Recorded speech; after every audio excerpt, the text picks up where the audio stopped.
Halo guys, kita akan bahas spoiler Kaiju Number 8 episode 8 yang dimana ada pertarungan Kafka versus Wakil Kapten Hoshina.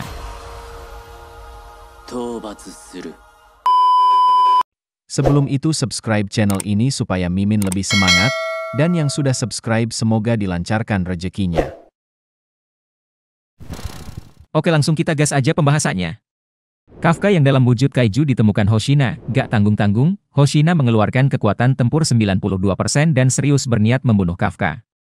Kafka jadi shock, dia bisa habis dicabik-cabik oleh Hoshina. Kafka sempat kebingungan apa yang harus dilakukannya, dia gak mungkin ngehajar Wakil Kapten Hoshina.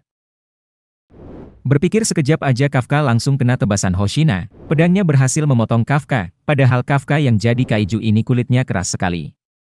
Ini gawat, Kafka gak bisa menahan diri kalau lawannya Hoshina.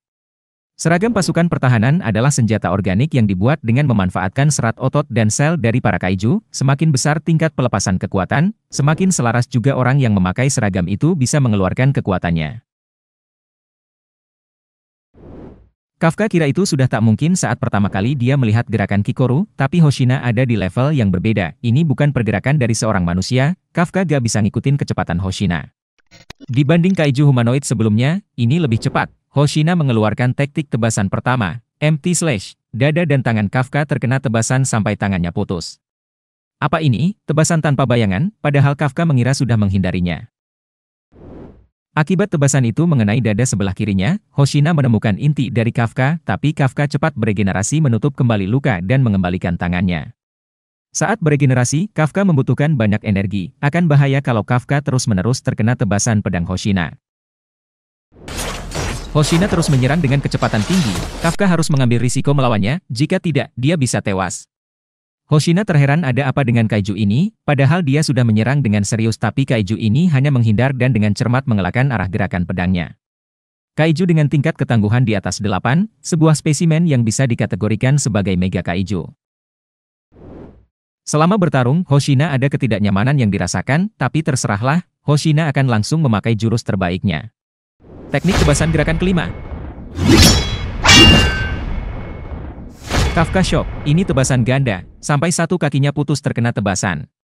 Tapi ternyata bukan tebasan ganda, sebenarnya ada 3 tebasan, itu disamarkan sebagai 2 serangan, tebasan kabut. Kafka terkena tebasan lagi di dada. Tapi, pedang Hoshina berhenti. Tadi itu hampir saja. Tebasannya lebih kuat dari dugaan Kafka. Kafka menahan tebasan Hoshina dengan mengubah dadanya menjadi gigi yang menggigit pedangnya. Kena kau. Karena Hoshina telah melihat letak inti kaiju Kafka, jadi dia akan menyerang bagian dada sebelah kiri. Kafka sudah memprediksi serangan Hoshina dan berhasil mengantisipasinya. Kafka pun langsung bersiap mengeluarkan pukulan pamungkasnya. Oh shit! Hoshina shock akan diserang kaiju, Kafka pun menghajar Hoshina, tapi yang dihajar Kafka bukan Hoshina, Kafka hanya menghajar pedangnya saja. Kafka langsung kabur setelah terjadi ledakan dari hantamannya. Hoshina langsung melapor pada Kapten Ashiro, Kaiju Number 8 telah kabur. Kafka beruntung masih selamat.